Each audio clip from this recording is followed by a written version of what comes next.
तुम्हें संकल्प करना है कि इस जन्म में मुझे भगवत प्राप्ति करनी है।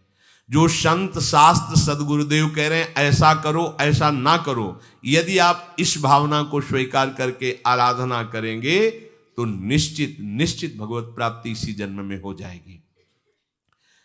प्रभु केवल तुम्हें निमित्त बनाना चाहते हैं, कल्याण तो वही करेंगे। जैसे अर्जुन से कह रहे हैं भीष्म आदि द्रोण आदि मेरे द्वारा मारे जा चुके हैं, तुम केवल निमित्त मात्र भव सव्यसाचिन।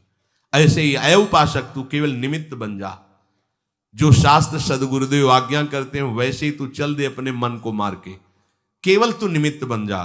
कल्याण या भगवत प्राप्ति या मोक्ष वो तो भगवत कृपा से होगी। पूरी उद्धार की सामग्री तेरे अंदर जागृत कर देंगे प्रभु, केवल तू निमित्त बन जा, मेरी कृपा तेरी सारी बात बना देगी। विश्वास करो, इस बात पर विश्वास करो। भगवान कह रहे हैं तुम निमित्त बन जाओ, जो आदेश कर रहे हैं वैसा पालन करो, काम तो सब मेरी कृपा कर देगी। जो ऐसे मनुष्य शरीर ऐसी कृपा प्राप्त होने पर भी भगवत प्राप्ति नहीं कर पाता, तो मयानुकूलेन नभस्वतेरितम पुमान भवाब्धिम न तरेत सा आत्मा। ऐसी मेरी कृपा का सहारा मिलने पर यदि वो भगवत प्राप्ति नहीं कर पाता तो बोले आत्महा है, वो आत्महत्यारा है, वो दुर्गति को प्राप्त होता है। मनुष्य के लिए खास बात है कि प्रभु ने कृपा करके तुम्हें जो सामर्थ्य दी है, जो समझ दी है, जो सामग्री दी है, उसका दुरुपयोग मत करो। केवल भगवत प्राप्ति के लिए चलो, केवल भगवत प्राप्ति के लिए। ये सबकी समझ में नहीं आएगा, बिल्कुल बात समझ ले। केवल भगवत प्राप्ति के, ये जो कहते हैं कि और हमारे धर्म कर, ये सब फसाव है। आप गृहस्थ बने रहो, आप व्यापारी बने रहो, पर आप लक्ष्य रखो कि मुझे इस जन्म में भगवत प्राप्ति करनी है। आपका लक्ष्य दृढ़ होगा तो नाम जप चलता रहेगा, संसार का कोई विकार आपको परास्त नहीं करेगा। अगर आपने ऐसा अटल निश्चय कर लिया तो तुम्हें जो भगवत सामर्थ्य मिली उसका तुम दुरुपयोग नहीं करोगे।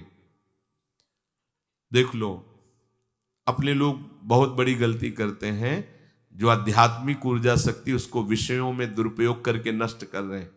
कहते हैं अब हमारा मन नहीं लगता, अब हमारा बड़ा शांति है, घबराहट है। क्यों शांति है, क्यों घबराहट है?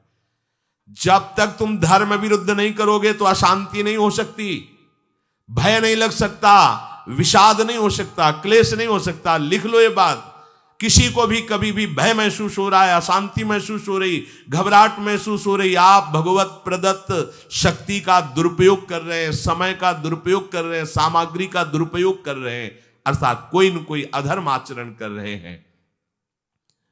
अब भी आपको उपाय बता देते हैं। यदि तुम्हारा मन जलन पैदा कर रहा है तो भगवान से हाथ जोड़कर कहो कि हे नाथ, मेरे से अब तक जो गलतियां हुई हैं उन्हें क्षमा कर दो। आगे मैं गलती नहीं करूंगा, आपके बल से, आपके बल से। ये भी ध्यान रखो, आपके बल से, अपने बल से नहीं, आपके बल से। हे नाथ, ऐसा मुझे बल दो जिससे कभी मैं आपके और गुरुदेव के विपरीत न चलूं। अगर कोई हमसे गलती हो जाए तो मुझे तत्काल दंड दे देना, क्षमा मत करना। आगे ये बहुत बढ़िया बात है।